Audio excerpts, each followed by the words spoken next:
Bonjour les amis.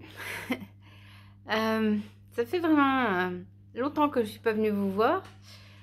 Pas parce que je vous oublie, mais simplement parce que j'ai énormément de choses à faire. Et notamment, je prépare tout doucement ma sortie du système. Je vous expliquerai ça bientôt.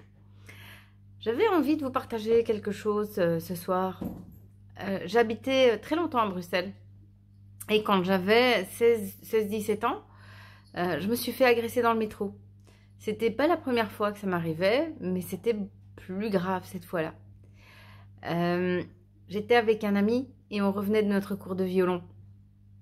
Sans doute on avait l'air d'être des bons élèves, bien propres, bien gentils, avec nos instruments. Et c'est vrai que mon copain de violon, mon copain de cours, était coiffé à l'époque déjà un peu à l'ancienne, et donc peut-être que ça a excité les deux jeunes gens qui nous ont agressés. Je ne sais pas pourquoi ils nous ont agressés. J'aurais préféré que ce soit des Belges blancs pour éviter le cliché, mais il se fait que c'était un Noir et un Arabe et que je peux pas changer ça. Mais que ça aurait évidemment pu être dans d'autres circonstances, d'autres personnes. Et ces deux gars qui étaient très grands, je me souviens qu'ils étaient vraiment très grands, assez athlétiques, devaient avoir une bonne vingtaine d'années. Ils étaient très joyeux et sans doute que ça faisait partie de leur moment festif que de s'en prendre à nous. Je suis toujours dans l'interrogation à l'heure d'aujourd'hui, alors que j'ai passé 50 ans. Mais voilà. Et nous avons brusquement été assaillis par ces deux personnes. Et ils s'en sont pris au garçon qui était avec moi. Ils ont commencé à le bousculer, puis l'ont jeté par terre. Alors, il avait une attelle, je me souviens, au poignet, parce qu'il avait des problèmes de tendinite, et donc il était en plus en difficulté pour se défendre. Et il y avait son instrument. Et j'étais très effrayée à l'idée qu'on vole les instruments de musique, et donc j'avais récupéré le violon de mon copain, et je le tenais bien serré sous mon bras, puis j'avais le mien, et puis je savais pas quoi faire. Et vraiment, je n'avais pas du tout la force physique de résister à ces deux gars-là. Et les gens passaient dans le métro, vous voyez bien comment c'est, dans tous les métros du monde, c'est comme ça, les gens sont pressés, les gens ne veulent pas d'ennui, et donc on n'avait aucun espoir d'avoir de l'aide. Et alors je me suis dit, bah, si j'appelle au secours, les gens vont avoir peur. Et donc j'ai commencé à crier, venez voir ce qui se passe ici, c'est incroyable, venez voir, regardez. Et là, j'ai vu petit à petit les gens s'arrêter et s'approcher de nous et faire un cercle autour de nous comme si c'était un espèce de spectacle. Et plus je criais, allez, regardez, venez voir, c'est incroyable. Et plus les gens arrivaient. Et quand il y a eu une vingtaine de personnes autour de nous, les deux gars se sont enfuis. Et les policiers sont arrivés après.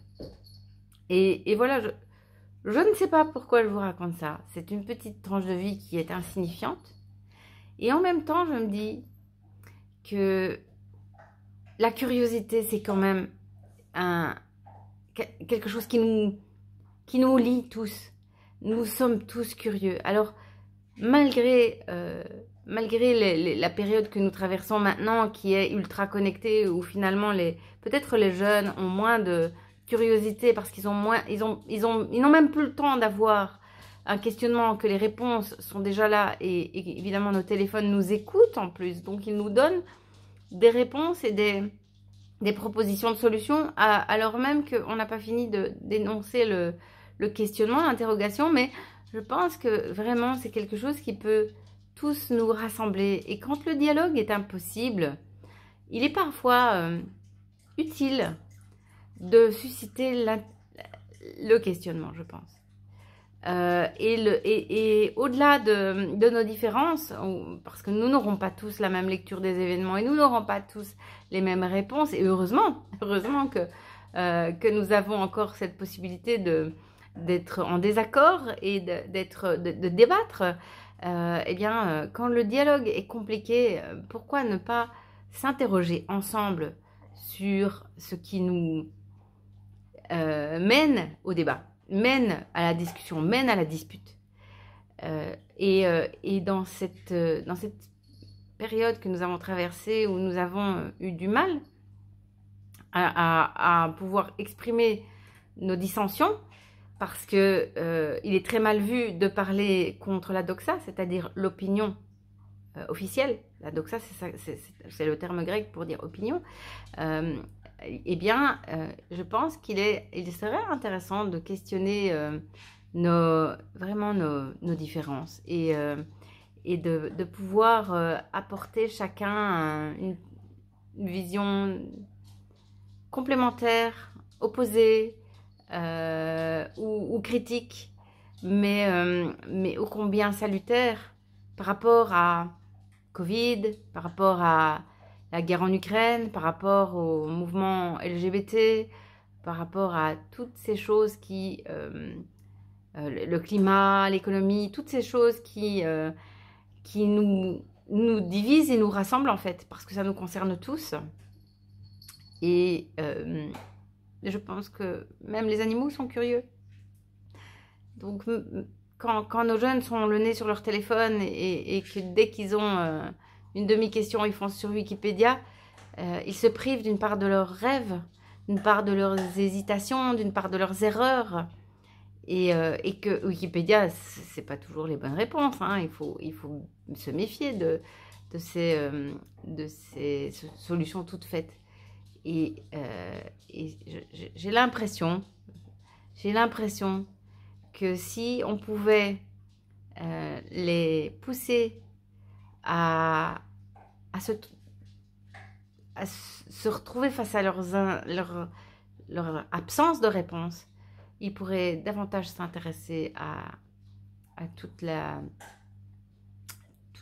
société, au fonctionnement de la société qui pour le moment dérape sérieusement, et peut-être apporter même des réponses innovantes, parce que la curiosité mène à la découverte, et la découverte à l'innovation, et que nous sommes avant tout des êtres créatifs, de nous-mêmes et puis de choses aussi. Nous avons perdu tellement en artisanat, en tradition. Il y a tellement à se réapproprier que j'ai l'impression que ça peut passer par la curiosité, l'éveil de renouer avec notre curiosité. Voilà. Mais peut-être que ma petite histoire n'a aucun intérêt, ou peut-être qu'il n'y a aucune morale à en tirer. Voilà, je vous souhaite une bonne soirée. Au revoir.